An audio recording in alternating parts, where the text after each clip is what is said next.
አንድ ሙስሊም በአንድ ሙስሊም ላይ 6 ሐቅ አለው አሉ። የመጀመሪያው ረዱ ሰላሚ ሰላምታን መመለስ ነው።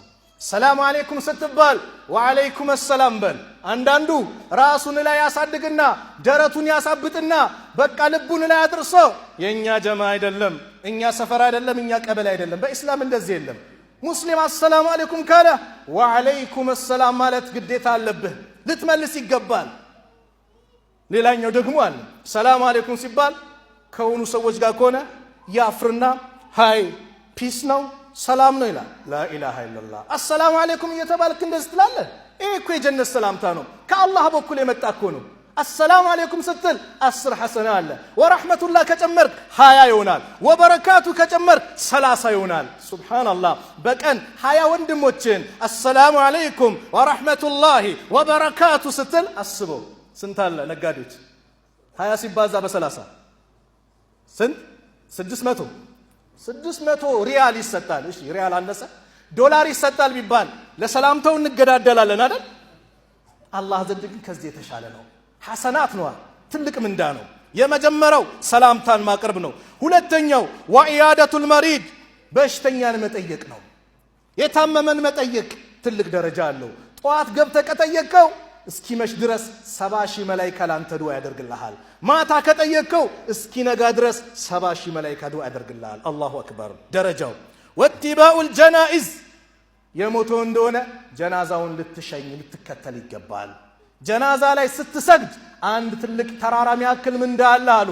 ከቀበርከው ደግሞ የሁለት ትላልቅ ተራራ ልክ ጀበል ኡሁድን እንደሚያክል ትላልቅ ተራራ ምንዳ አለ አሉ ነብዩ ሰለላሁ ዐለይሂ ወሰለም።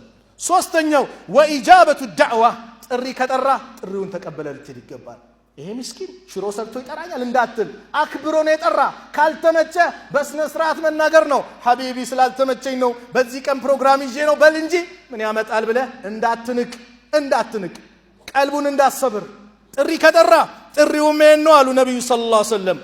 አምስተኛ ወተሽሚቱ العطيس ያስነጠሰን ሰው ማስደሰት ማለት ሲያስነጥስ አልহামዱሊላህ ሲል ይርሐሙከላህ አየህ ለአላህ ምስጋና ይገባው ሲል አላህ ይዘንልህ አልከው። የህዲከላህ ወይስሊ ባለህ አላህ ይምራ ልቦናንም ደግሞ ያዝዳል። ሱብሃንአላህ ምን የመሰለ ዱዓ ነው። ስድስተኛው ወይዘስተንሰሐከ ፈንሰሕ ለሁ ምከረኝ ካለ ምከረው። ስትመክረው በሰው ፊት እንዳትመክረው። ሰው በሰው ፊት አይመከርም። እንዳታዋርደው በአደባባይ እንዳ አጠገቡ ይዘህ ብቻውን ጠርተህ ሐቢቢ ይሄ ነገር ጥሩ አይደለም በለው። ኢማሙ ሻፊ ምን ይላሉ? በሰው ፊት የምትመክረኝ ከሆነ መከርከኝ አልልህም አዋረድከኝ ነው ብለዋል።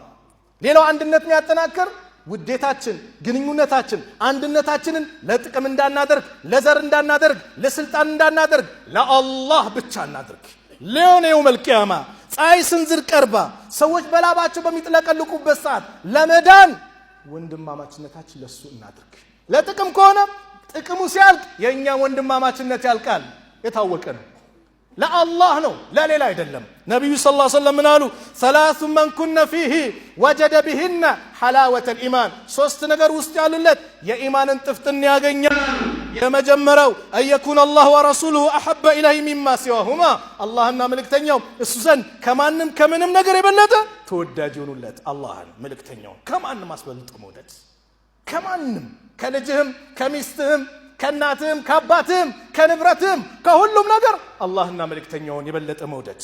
ሁለተኛው ወዩሂበ المرء لا يحبه الا لله አንድ ሰውን ሲወድ ለአላህ ብሎ እንጂ ላይ ወደው አው ለጥቅም እንዳው ለዘር እንዳው ነገ የውመል ቂያማ አላህ ይጣራል። አይነ المتحابون بجلالي የታሉ ለኔ ልቅና ለኔ ልዕልና ብለ የተዋደዱ የታሉ? اليوم اذلهم ዛሬ አጣልላቸዋለሁ። يوم لا ظل الا ظلي ዛሬ ማንም ጥላ በሌለበት እኔ ጥላ ስር አርሽ ጥላ ስር አጣልላቸዋለሁ። ሰዎች ነፍስ በሚሉበት በሚጨናነቁበት ሰዓት ለአላህ ብለ የተዋደዱ ውዴታችን ለአላህ ነው ወይስ ለምንድነው? ራሳችንን ፈትሽ። ሶስተኛው وأن يكره أن يعود في الكفر ወደ ኩፍር መመለስን መቀልበስ ሊጠላ ነው። بعد أن أنقذه الله منه አላህ ከኩፍር ነፃ ካወጣው በኋላ ካዳነው በኋላ كما يكره أن يقذف في النار ልክ እሳት ውስጥ መወርወርን እንደሚጠላው ኩፍርን ሊጠላ ነው። وإذا قرئ القرآن فاستمعوا له وأنصتوا لعلكم ترحمون